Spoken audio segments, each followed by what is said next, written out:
Halo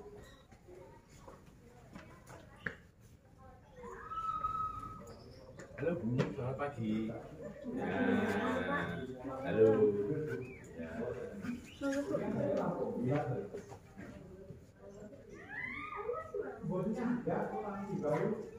Makasih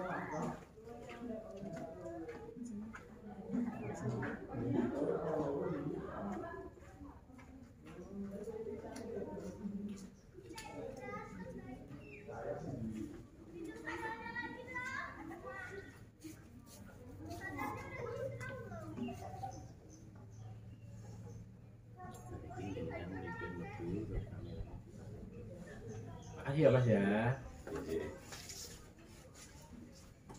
Assalamualaikum warahmatullahi wabarakatuh. Waalaikumsalam warahmatullahi wabarakatuh. Alhamdulillahirabbil alamin wassalatu wassalamu ala mursalin wa ala alihi washabihi ajmain. Alhamdulillahirabbil alamin. Pada siang hari ini kita dapat berkumpul dalam acara Diseminasi Budaya Positif CGP Angkatan 11 Kabupaten Karanganyar. Di sini saya akan membacakan susunan acara, yaitu acara yang pertama itu pembukaan, kemudian berikutnya paparan diseminasi oleh CGP Angkatan 11 Kabupaten Karanganyar, kemudian acara berikutnya tanya jawab, dan yang terakhir penutup. Mari kita buka acara pada siang hari ini dengan membaca basmalah bersama-sama.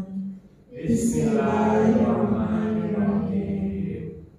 Untuk acara berikutnya yaitu paparan diseminasi oleh CGP Angkatan 11 Kabupaten Karanganyar. Kepada beliau kami persilahkan. Assalamualaikum warahmatullahi wabarakatuh. Bapak Ibu, pertama-tama marilah kita manjatkan puji syukur kehadirat Allah Subhanahu wa Ta'ala yang mana telah melimpahkan rahmat karunia serta hidayahnya kepada kita semua sehingga kita bisa berkumpul di ruangan ini dalam keadaan sehat walafiat. Nah, Bapak Ibu, saya ucapkan terima kasih karena sudah bersedia mengikuti kegiatan diseminasi budaya positif yang kami laksanakan. Saya berkolaborasi dengan rekan saya Evian Hidayati dan juga rekan saya Melania Rizka Puspitasari. Nah, di sini kami melaksanakan diseminasi budaya positif. Nah, kesepakatan sebelum kita melaksanakan kegiatan ini, kita melaksanakan kesepakatan kelas terlebih dahulu. Yang pertama, menjaga kebersihan. Kira-kira Bapak Ibu setuju atau tidak? Setuju. Yang kedua, saling menghargai. Setuju? Setuju. Ketiga, disiplin. Setuju. Kemudian rapi, santun, sopan. Semuanya setuju? Setuju. Oke, lanjut. Selanjutnya, konsep inti budaya positif. Nah, Bapak Ibu, di sini nanti saya dan juga rekan saya akan menyampaikan materi mengenai perubahan paradigma belajar, disiplin positif, nilai-nilai kebajikan, kebutuhan dasar manusia, motivasi perilaku manusia, posisi kontrol guru, keyakinan kelas, dan yang terakhir segitiga restitusi. Selanjutnya, pembelajaran dengan paradigma baru. Pembelajaran dengan paradigma baru ini merupakan pembelajaran yang dirancang berdasarkan prinsip pembelajaran berdiferensiasi, sehingga para peserta didik belajar sesuai dengan kebutuhannya berdasarkan tahap perkembangan sesuai dengan teori psikologi modern untuk mewujudkan profil pelajar Pancasila. Nah, Bapak Ibu, untuk itu kita menyanyikan lagu profil pelajar Pancasila bersama-sama terlebih dahulu, ya. Bersama-sama sambil tepuk tangan. Mari, 1, 2, 3. Pelajar Pancasila beriman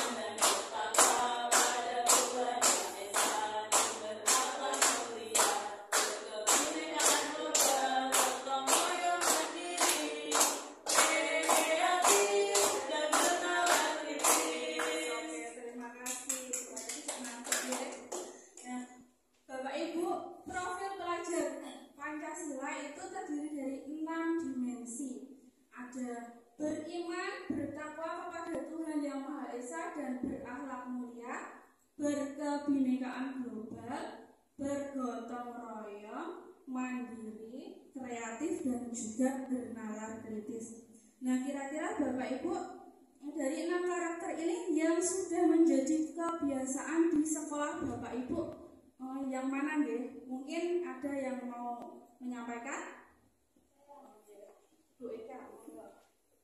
Ya, kebiasaan di sekolah kami biasanya itu sebelum masuk gerbang itu saling ya, salaman itu guru dengan murid, itu juga termasuk ya. Kemudian juga ada pembiasaan sholat zuhur bersama di sekolahan. Terima kasih, sekolahnya Bu Ika ternyata sudah melaksanakan kebiasaan positif. Mungkin ada yang lainnya lagi? Oke, Bu Ani. Di sekolah saya sudah diterapkan berakhlak itu setiap hari Senin sampai hari Kamis sholat zuhur bersama. Hari Jumat itu berinfak. Terima kasih. Terima kasih. Ternyata di sekolah Bapak Ibu semuanya sudah melaksanakan ini ya, profil pelajar Pancasila. Selanjutnya Bapak Ibu, miskonsepsi tentang teori kontrol. Nah, yang pertama itu ilusi mengontrol murid. Nah, di sini maksudnya guru itu tidak dapat memaksa siswa untuk berbuat sesuatu. Nah, jika siswa tersebut memilih untuk tidak melakukannya, jadi guru tidak bisa memaksakan siswa. Kemudian ilusi bahwa semua penguatan itu positif dan bermanfaat. Nah, ini merupakan bentuk-bentuk kontrol untuk mempengaruhi siswa agar mengulangi suatu perilaku tertentu. Yang ketiga, ilusi bahwa kritik dan membuat rasa bersalah itu mampu menguatkan karakter. Maksudnya di sini menggunakan kritik dan rasa bersalah untuk mengontrol siswa itu membuat siswa menuju identitas yang gagal, karena secara tidak langsung mengajarkan mereka belajar untuk merasa buruk tentang dirinya sendiri. Yang terakhir, ilusi bahwa orang dewasa itu berhak memaksa. Nah, di sini maksudnya perilaku yang memaksa itu tidak efektif untuk jangka panjang dan bahkan itu dapat membentuk suatu permusuhan. Jadi siswa bisa dendam terhadap guru. Selanjutnya, mengubah paradigma stimulus respon ke pendekatan teori kontrol. Nah, yang sebelumnya itu kita berpikir realitas atau kebutuhan kita sama, kita ubah menjadi realitas atau kebutuhan kita itu berbeda. Selanjutnya, semua orang melihat yang sama. Nah, ini kita ubah menjadi setiap orang memiliki gambaran berbeda. Kemudian yang sebelumnya kita mencoba mengubah orang agar berpandangan sama dengan kita. Ini kita ubah menjadi kita berusaha memahami pandangan orang lain tentang dunia. Perilaku buruk dilihat sebagai suatu kesalahan. Ini kita ubah menjadi semua perilaku itu memiliki tujuan. Orang lain bisa mengontrol saya. Nah, ini kita ubah. Hanya Anda yang bisa mengontrol diri Anda. Kemudian saya bisa mengontrol orang lain. Nah, kita ubah menjadi Anda tidak bisa mengontrol orang lain. Yang bisa mengontrol kita hanya diri kita sendiri. Kemudian pemaksaan ada pada saat bujukan gagal. Kita ubah menjadi kolaborasi dan konsensus menciptakan pilihan-pilihan baru. Yang terakhir, model berpikir menang atau kalah. Ini kita ubah menjadi model berpikir menang-menang, jadi tidak kalah. Selanjutnya Bapak Ibu, disiplin positif. Bapak Ibu Ada yang tahu apakah itu disiplin positif? Ada yang bisa menjawab? Monggo, terus itu. Menurut saya, disiplin positif adalah suatu cara atau metode yang dilakukan atau diterapkan untuk membentuk perilaku anak menjadi suatu kebiasaan yang terkait dengan hal-hal yang mengarah pada kebajikan atau nilai-nilai luhur. Terima kasih Bu Risto. Disiplin positif itu merupakan salah satu cara penerapan disiplin yang bertujuan untuk menumbuhkan kesadaran serta memperdayakan peserta didik untuk menjadi lebih baik dalam jangka panjang.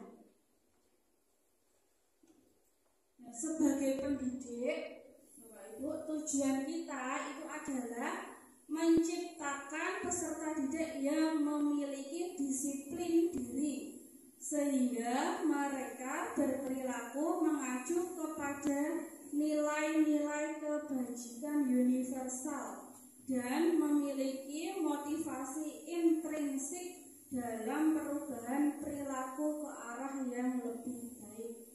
Sebagai guru, kita perlu mendisiplinkan siswa jika berbuat kesalahan, namun tidak melukai perasaan siswa, namun membuat kesadaran pada diri siswa. Nah, nilai-nilai kebajikan atau kebajikan universal itu merupakan nilai yang disepakati bersama terlepas dari suku bangsa, agama, bahasa, maupun latar belakangnya.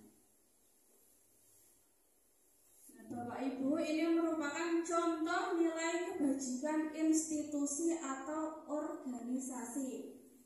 Yang pertama, profil pelajar Pancasila. Ini contohnya beriman dan bertakwa pada Tuhan Yang Maha Esa dan berakhlak mulia, berkebinekaan global, gotong royong, mandiri, kreatif, dan bernalar kritis. Yang kedua, contoh dari IBOK Primary Years Program. Toleransi, rasa hormat, integritas, mandiri, menghargai, antusias, empati, keingintahuan, kreativitas, kerjasama, percaya diri, dan komitmen. Contoh yang ketiga itu keterampilan hidup atau life skill. Contohnya dapat dipercaya, lurus hati, pendengar yang aktif, tidak merendahkan orang lain, dan memberikan yang terbaik dari diri. Selanjutnya, kebutuhan dasar manusia. Nah, kebutuhan dasar manusia ini merupakan segala sesuatu yang kita lakukan untuk mendapatkan apa yang kita inginkan.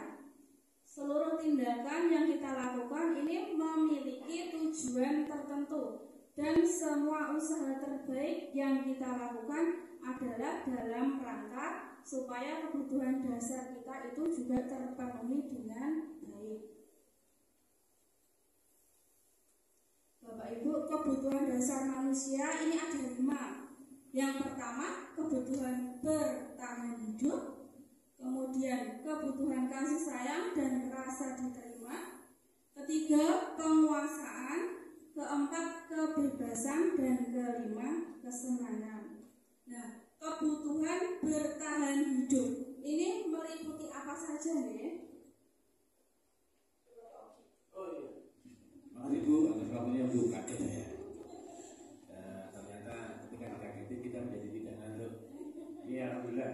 Kebutuhan manusia bertahan hidup artinya apa? Kebutuhan itu jika tidak ada atau tidak terpenuhi, maka ada resiko yang berhubungan dengan hidup. Bukan berarti kok tidak ada kebutuhan hidup terus mati, tapi kualitas hidup yang dia lakukan itu menjadi berkurang. Contohnya kita lapar, berarti kita butuh makanan. Bukan berarti ketika kita lapar terus mati, enggak. Artinya ada kebutuhan-kebutuhan yang harus segera kita agar hidup itu terus bertahan. Demikian Ibu Pak Dr. Terima kasih Pak Uki, jawaban yang sangat bagus sekali. Kebutuhan bertahan hidup, nah itu intinya kita sebagai manusia itu sangat membutuhkan makanan, pakaian, tempat tinggal, keamanan, dan kesehatan. Kemudian yang kedua, kebutuhan kasih sayang dan rasa diterima. Ini meliputi apa saja ya?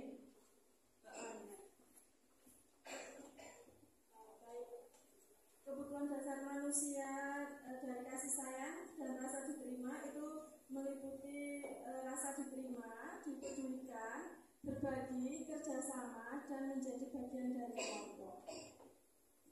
Terima kasih Bu Karina, jawabannya sangat bagus. Kemudian untuk kebutuhan dasar penguasaan, nah ini meliputi apa saja ya, Bu Ani?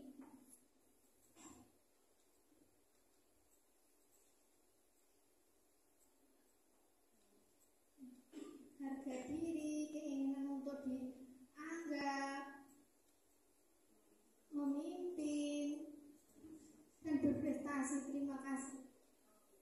Terima kasih Bu Ani. Itu tadi merupakan contoh dari kebutuhan dasar penguasaan. Kemudian yang ketiga, kebutuhan dasar kebebasan. Nah ini meliputi mandiri, memiliki pilihan, mencoba hal baru, mampu mengendalikan diri. Nah, dan yang terakhir itu kebutuhan kesenangan. Nah, di sini meliputi bermain, humor, antusiasme, dan juga tertawa.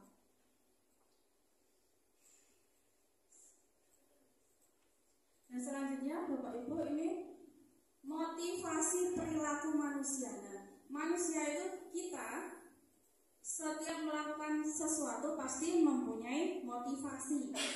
Nah, motivasinya itu ada dari motivasi eksternal dari luar dan juga motivasi internal dari dalam diri kita. Yang motivasi eksternal itu untuk menghindari ketidaknyamanan atau hukuman. Yang kedua, untuk mendapatkan imbalan atau penghargaan dari orang lain. Jadi kita melakukan perilaku tujuannya supaya mendapatkan menghindari ketidaknyamanan atau hukuman, kemudian supaya mendapatkan imbalan dan penghargaan. Yang motivasi internal itu untuk menjadi orang yang mereka inginkan dan menghargai diri sendiri dengan nilai-nilai yang mereka percaya. Ini menghargai diri sendiri. Nah, Bapak Ibu, ini hukuman, konsekuensi, dan restitusi. Nah, ini ternyata ketiganya itu mempunyai perbedaan. Yang hukuman itu tidak terencana atau tiba-tiba. Murid tidak tahu apa yang akan terjadi atau tidak dilibatkan. Kemudian bersifat satu arah, berupa hukuman fisik atau psikis. Selanjutnya konsekuensi. Ciri-cirinya terencana atau disepakati sesuai peraturan. Murid tetap dibuat tidak nyaman. Kemudian sikap guru selalu memonitor murid. Yang restitusi, ciri-cirinya proses menciptakan kondisi bagi murid untuk memperbaiki kesalahan. Proses kolaboratif yang mengajarkan murid untuk mencari solusi sendiri. Nah, jadi kesimpulannya ini hukuman itu bertujuan untuk menghentikan perilaku negatif dan menegakkan keadilan. Hukuman itu dapat digunakan dengan hati-hati untuk menegakkan aturan. Selanjutnya untuk konsekuensi itu tujuannya untuk membantu orang belajar dari tindakan mereka sendiri. Konsekuensi logis itu dapat membantu siswa belajar dari tindakan mereka. Yang restitusi tujuannya untuk memperkuat nilai-nilai tanggung jawab dan pemulihan. Restitusi ini dapat memperkuat nilai tanggung jawab. Jadi kesimpulannya Bapak Ibu, hukuman itu digunakan untuk menegakkan keadilan. Konsekuensi yang logis akan membantu siswa untuk belajar dari tindakan mereka sendiri, sedangkan restitusi dapat memperkuat nilai tanggung jawab serta pemulihan. Oke, untuk selanjutnya dilanjutkan oleh rekan saya Melania Rizka Puspitasari. Baik, Bapak Ibu, terima kasih atas waktunya yang telah diberikan kepada saya. Sebelum saya melanjutkan, saya meminta Bapak Ibu untuk tersenyum terlebih dahulu. Mari kita senyum terlebih dahulu. Oke, baik. Mari kita berpasangan terlebih dahulu. Kita ice breaking. Berdiri menenang terlebih dahulu. Ya, tangannya seperti ini, tapi selang-seling. Ya. Baik. Ketika saya bilang atas, tangan yang paling bawah ke atas. Ya. Ketika saya bilang bawah, tangan yang paling bawah atas ke bawah. Bisa diterima? Bisa. Sambil tersenyum ya, jangan ada yang susah ya. Ya, kita coba atas. Ya, konsentrasi dulu ya. Ya, konsentrasi dulu ya. Kita coba lagi. Kita coba lagi. Atas. Ya, lagi. Bawah. Betul semua ya. Bawah. Ya. Bawah.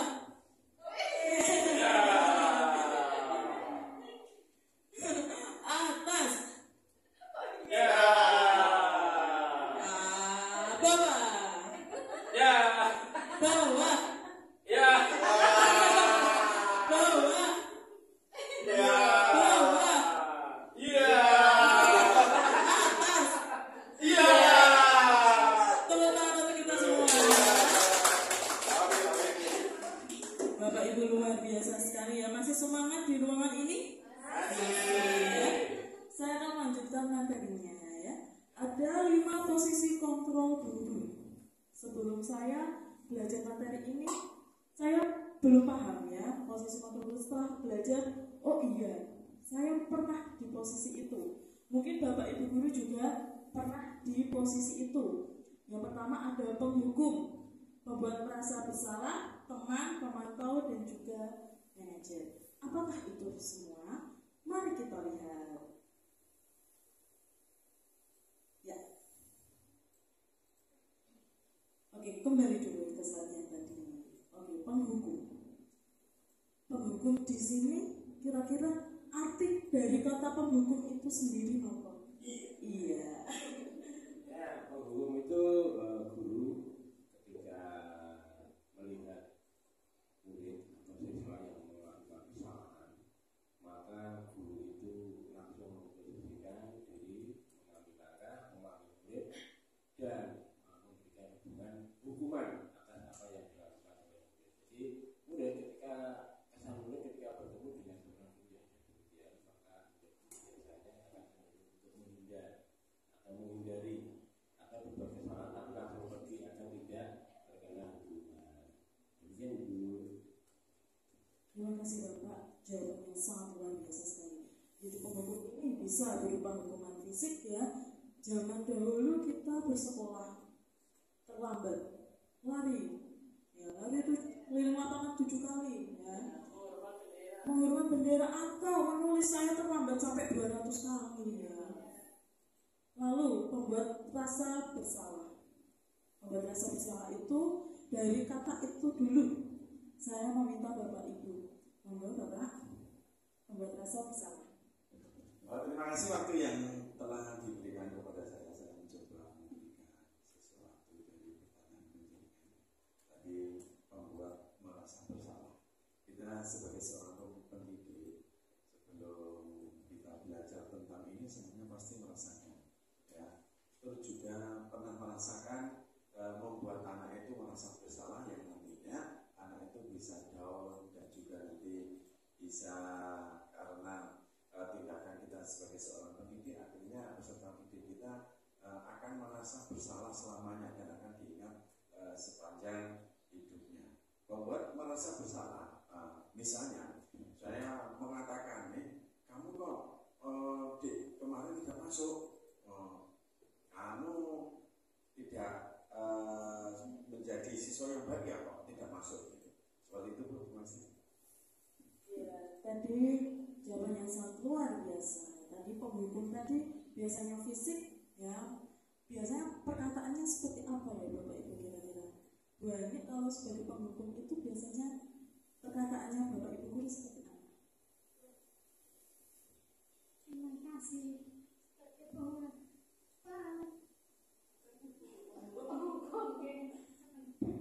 Patuhi aturan Bapak Ibu guru itu, terima kasih.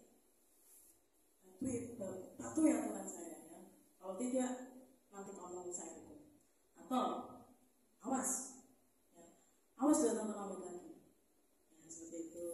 Lalu membuat rasa bersalah itu biasanya membuat siswa itu benar yang dikatakan Bapak tadi, mentalnya menjadi jatuh. Ya. Jadi membuat rasa bersalah itu biasanya kami tuh seperti apa tuh? Begini saja tidak bisa. Berbuat seperti ini aja tidak bisa. Nanti orang tua kamu di rumah seperti apa? Nah itu anak itu nanti akan berpikir, ya hubungannya sama mental kejiwaannya dia, dan nanti akan menimbulkan biasanya efeknya itu minder. Ya lanjut teman, belum teman, ya teman ya. Memposisikan diri sebagai teman. Jadi guru ketika siswa membuat kesalahan itu tidak menyatakan, tidak mengancam, ya, tetapi misalnya diri sebagai teman. Ayo kamu bisa, ya. Atau mungkin ada pendapat lain, Bu? Posisi kontrol guru sebagai teman itu adalah menganggap muridnya itu sebagai teman, melindungi, dan misalkan anak itu tidak mengerjakan PR, itu anak ditanya, mengapa kamu tidak mengerjakan PR? Baiklah, besok jangan diulang lagi ya, hari ini tidak apa-apa, tapi besok jangan diulang lagi. Betul sekali jawaban Ibu. Jadi posisi teman itu, ayo dong ikuti aturan di sekolah ini. Kamu tidak kasihan apa sama ibu? Kamu tidak kasihan apa sama bapak? Atau kamu tidak kasihan ya sama bapak sekolah? Seperti itu. Kalau pemantau, mungkin ada yang berpendapat? Pemantau? Ada ibu kan? Terima kasih atas waktunya. Pemantau itu kita lebih melihat perkembangan dari peserta didik ya. Jadi kita juga memantau mereka apakah ada perubahan perilaku seperti itu. Terima kasih. Betul sekali jawabannya. Lalu kita ke manajer. Posisi inilah yang kita harapkan sebagai guru. Karena di posisi manajer ini kita menggali alasan siswa. Kenapa siswa berbuat seperti itu? Setelah itu kita mengajak siswa untuk berpikir, kalau kamu berbuat seperti ini, itu konsekuensinya apa, akibatnya apa, dan menghubungkan dengan keyakinan kelas. Saya dilanjutkan. Nah ini contoh perkataan yang digunakan oleh 5 posisi kontrol tadi. Kasusnya siswa datang terlambat pada saat pembelajaran. Lanjut dulu. Penghukum. Siswa datang terlambat. Lari lapangan 10 kali. Aduh, 10 kali jam segini ya. Lalu pembuat rasa bersalah. Kamu itu telat terus. Harus berapa kali bapak nasihati kamu? Kamu mengecewakan bapak ya. Teman, ayo dong tertib. Tolong bantu ibu sekali saja. Ya sudah, tidak apa-apa, lain kali jangan berbuat seperti ini lagi ya. Ini agak tidak memberikan efek jerah ke siswa dan tidak menimbulkan kesadaran internal ya. pemantau. Kamu terlambat lagi. Kamu tahu konsekuensinya? Besok pagi alarm bangun tidur dipasang ya. Lalu manajer, apakah kamu tahu kesalahanmu? Kira-kira bagaimana kamu memperbaiki kesalahanmu? Nah, ini kita menggali motivasi intrinsik yang ada pada diri siswa. Oke, baik. Kita coba, ada kalimat seperti ini. Saya minta pendapatnya lagi, Bu Ani.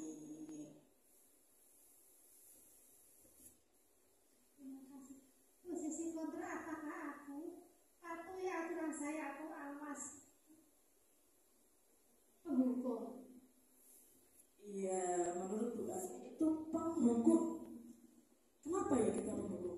Ya, atau awas? Kata awas itu berarti nanti ada perbuatan lain. Ya, ada perbuatan lain dari kesalahan yang dilakukan. Misalnya membersihkan toilet, menulis tadi, atau lari. Ya, kita lihat jawabannya. Betul, penghukum. Kita beri tepuk tangan buat Bani. Yang kedua, siapa ya? Bapak Ibu ada yang mau menunjuk tangan? Monggo Ibu. Dari contoh kalimat, gimana coba kalau orang tua kamu tahu kamu berbuat begini? Menurut saya posisi kontrol sebagai guru di situ adalah membuat murid itu merasa bersalah. Betul. Kita lihat jawabannya. Wah, betul sekali. Di sini luar biasa Bapak Ibu gurunya. Ya, sekolah kita Bapak Ibu gurunya luar biasa. Diharapkan nanti siswanya juga luar biasa. Iya, ada lagi.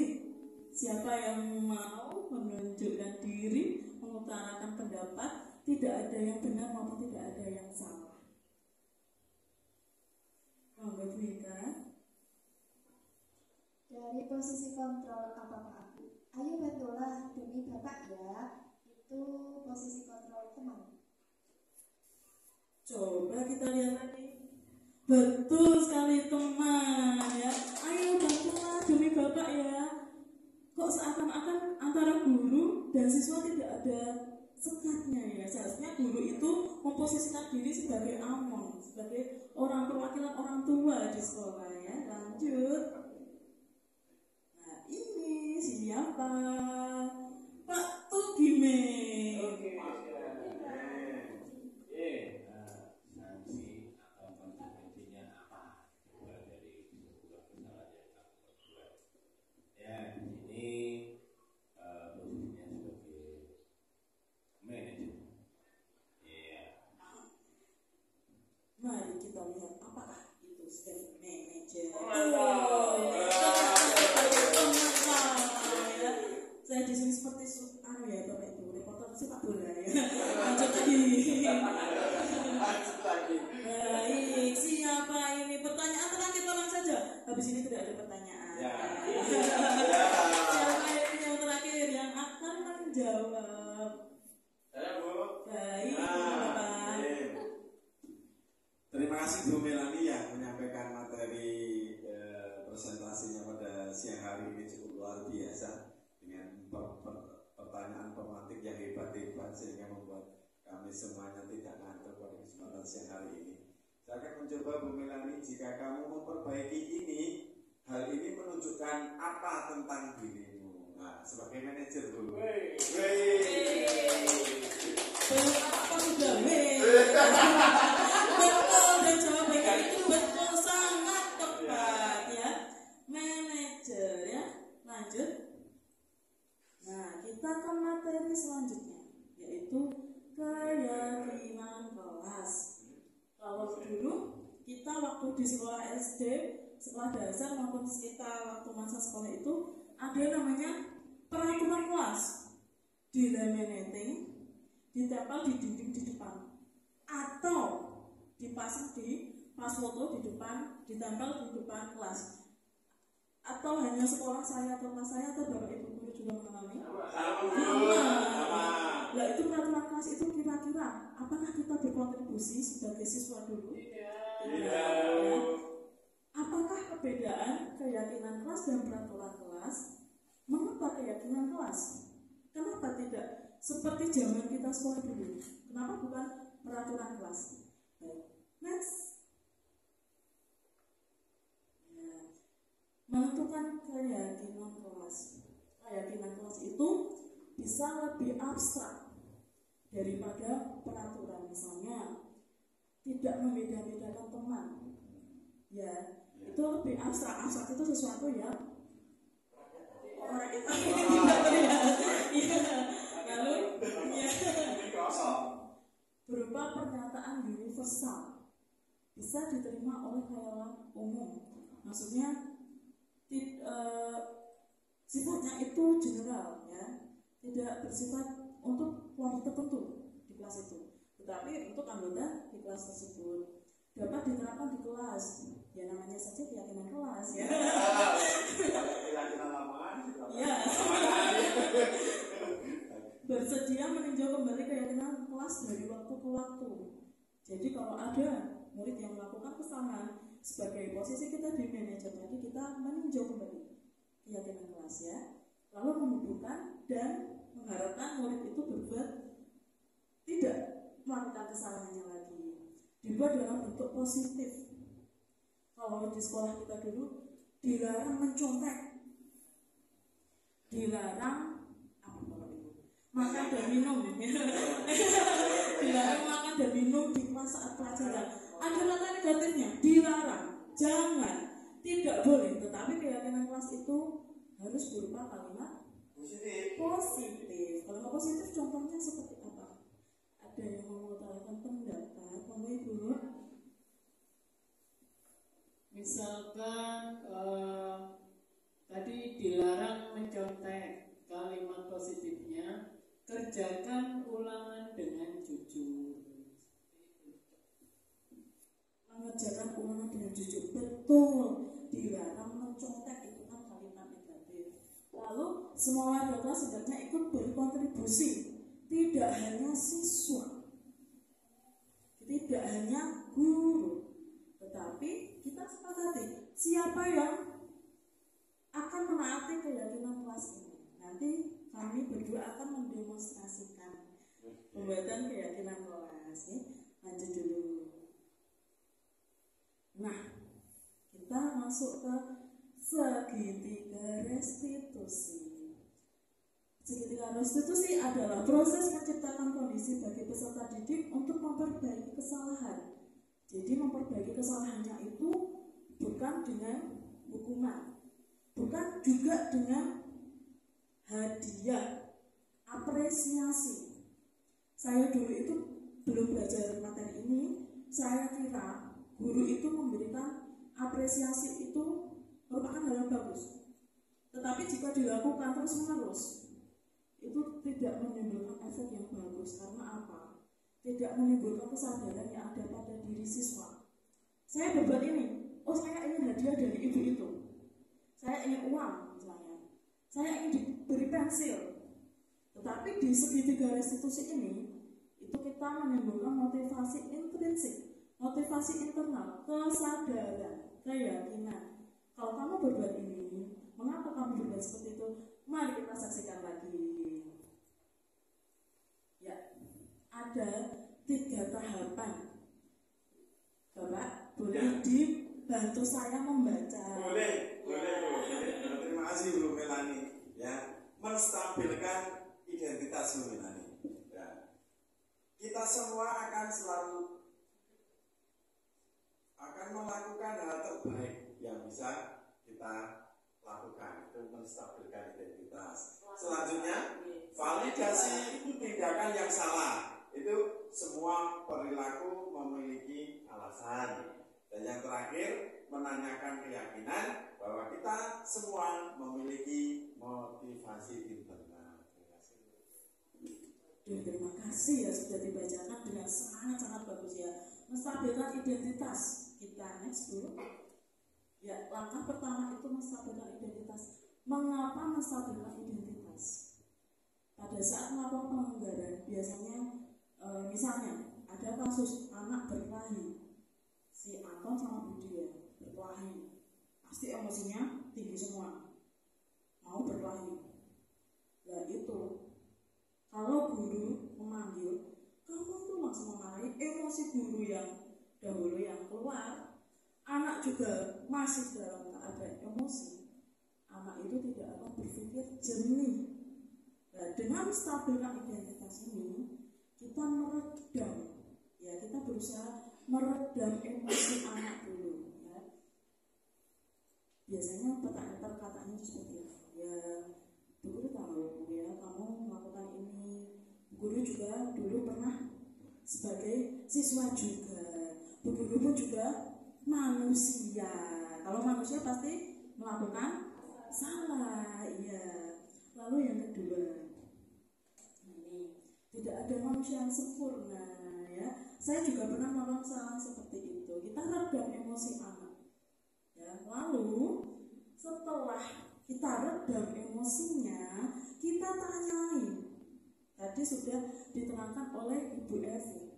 Ternyata ada beberapa motivasi anak itu melakukan kesalahan. Ada kebutuhannya yang tidak terpenuhi. Nah, di validasi tindakan yang salah ini, kita tanyain, kenapa kamu melakukan perbuatan ini, kenapa? Pasti anak menerangkan. Dan penerapan restitusi ini, kita harus berusaha meredam emosi kita. Ya, karena sebagai guru itu, meredam emosi itu juga hal yang kalau saya sebagai guru itu susah. Kalau ada anak yang ngambek, pasti kamu yang kita redam dulu ya. Jadi anaknya emosinya tinggi, kita harus berani mengalah ya. Ini contoh kalimatnya, saya boleh dibacakan Ibu? Makasih Bu Melani. Contoh kalimatnya, kamu pasti punya alasan mengapa melakukan hal itu.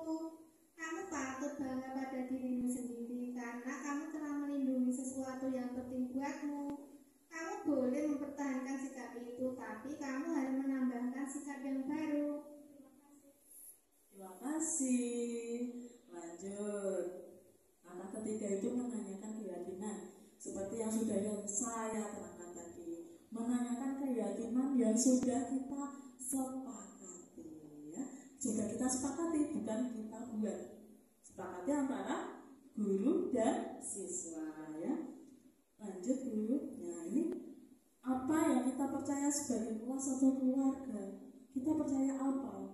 Aturannya di sini kayak aturan lagi ya. Keyakinan kelas di sini tertulis seperti apa? Dulu kita sudah menyusunnya loh. Ya. Kalau kamu berbuat seperti ini, konsekuensinya apa? Ya, inilah apa tadi langkah yang ketiga. Baik, kita sudah menyelesaikan materi hari ini. Saatnya kita berrefleksi dan tanya jawab. Yang pertama dulu, pertanyaannya. Nanti mic-nya minta tolong diputar. Pertanyaan pertama, tidak berpikir berat, tenang saja ya. Bagaimana perasaan Anda setelah mengikuti desiminasi hari ini? Monggo, Bapak. Perasaan saya hari ini sangat bahagia mendapatkan sebuah pemahaman baru dari Rusia tentang pengalaman yang Rusia sampaikan. Dalam hal ini saya menjadi lebih paham, lebih semangat lagi untuk belajar. Makasih Bu.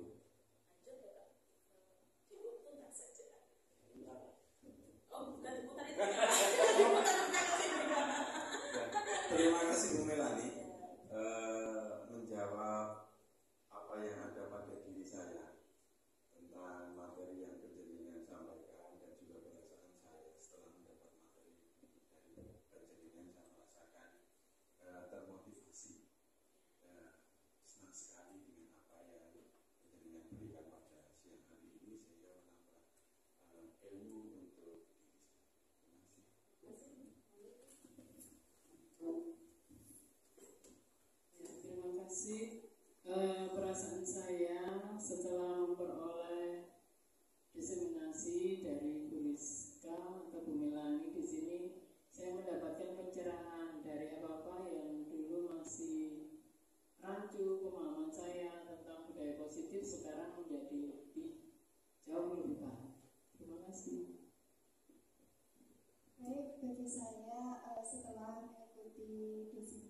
ini saya menjadi lebih paham apa itu disiplin positif, segitiga restitusi, dan nantinya semoga bisa saya terapkan ketika saya di sekolah. Terima kasih.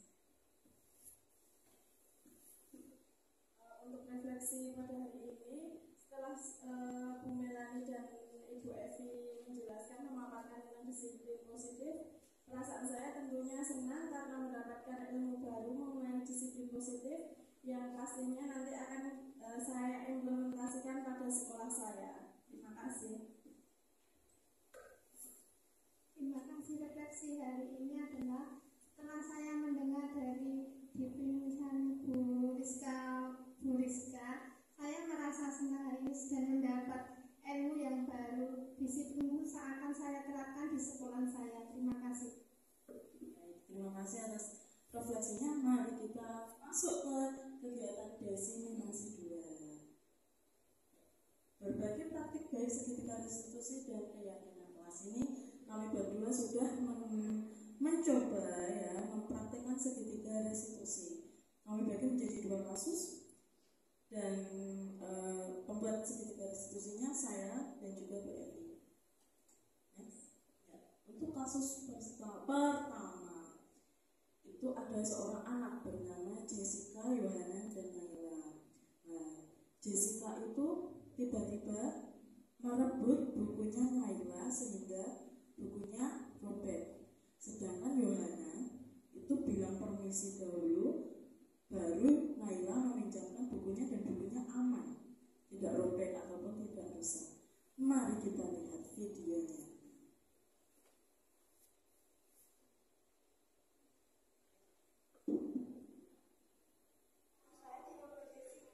Apakah benar Jessica?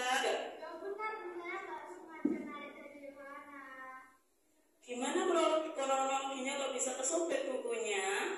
Jadi gini Bu, saya pinjam punya Naila, saya pegang terus sama Jessica dirobek. Sebenarnya saya nggak sedang dirobek, cuma pinjam. Oh, jadi seperti itu kronologinya. Sebagai manusia, terutama sebagai siswa, guru dulu juga sebagai siswa tidak ujug-ujug menjadi guru ya. Sebagai siswa, guru pun juga melakukan kesalahan yang sama. Bu Rizka tidak sengaja juga merobek buku temannya Bu Rizka, ya. Sebagai manusia terutama kita tidak luput dari salah, ya.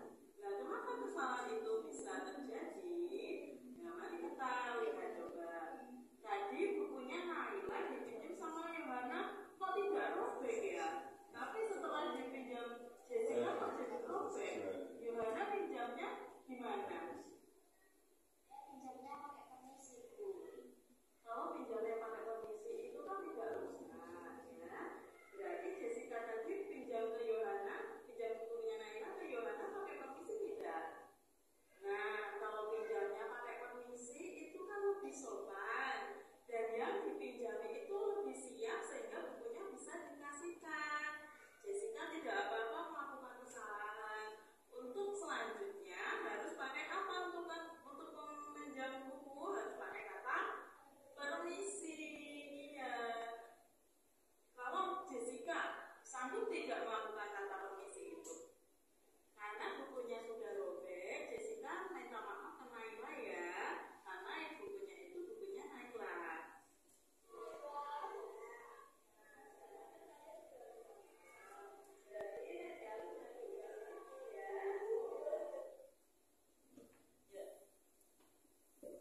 Ya sudah ya, videonya sudah. Di sini saya sebenarnya yang saya kenai segitiga restitusi itu satu anak tadi yang melakukan pelanggaran, namanya siapa Bapak Ibu? Jessica, Bapak. Oh iya, yang melakukan pelanggaran itu Jessica. Tetapi di sini saya munculkan ketiganya, saya akan membandingkan ke Jessica. Kamu pinjam bukunya itu tidak permisi, sedangkan si Yohana meminjam bukunya permisi, kok tidak robek? Ya, lalu saya ajak berpikir Jessica-nya tadi. Saya rasa itu tadi sudah memenuhi tahapan-tahapan segitiga restitusi. Mari kita lihat kasus yang lain.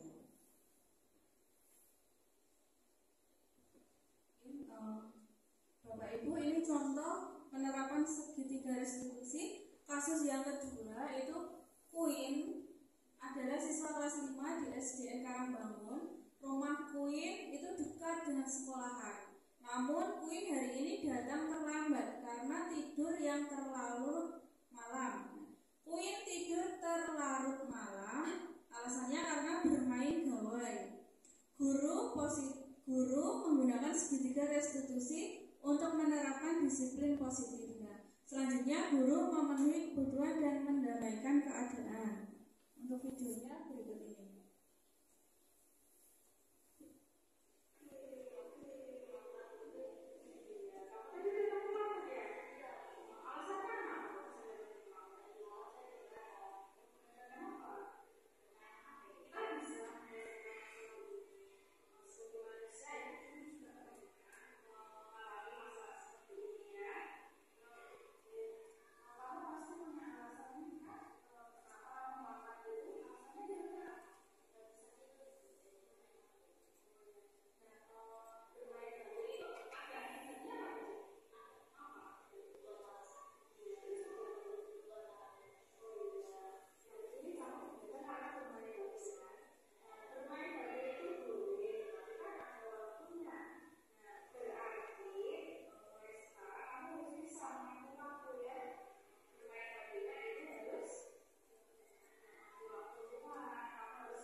Bapak Ibu, itu tadi contoh penerapan kasus restitusi yang kami laksanakan. Nah, nanti mungkin Bapak Ibu juga bisa melaksanakan segitiga restitusi ini dalam memecahkan permasalahan yang terjadi pada murid Bapak Ibu semua ya.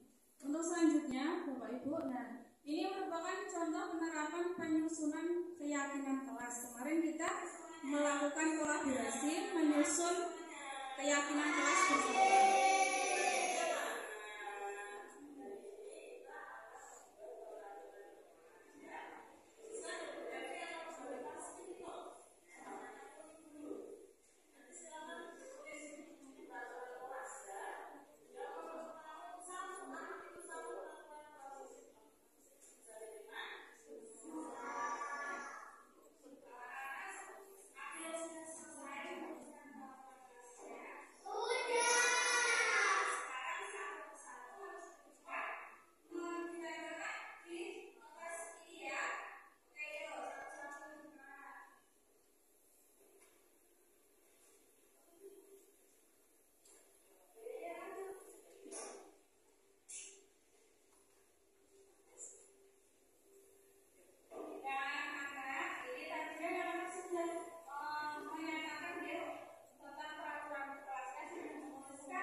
Ibu, itu tadi contoh penerapan pembuatan keyakinan kelas di kelas kami.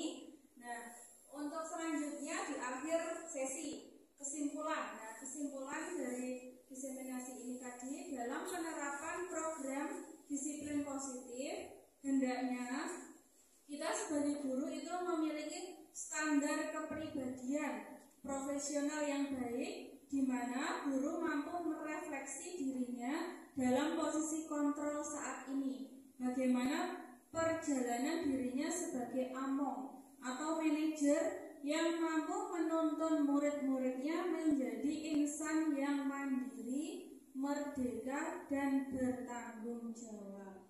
Oke, Bapak Ibu, sekian diseminasi dari kami. Mohon maaf apabila masih banyak kekurangan. Wassalamualaikum warahmatullahi wabarakatuh.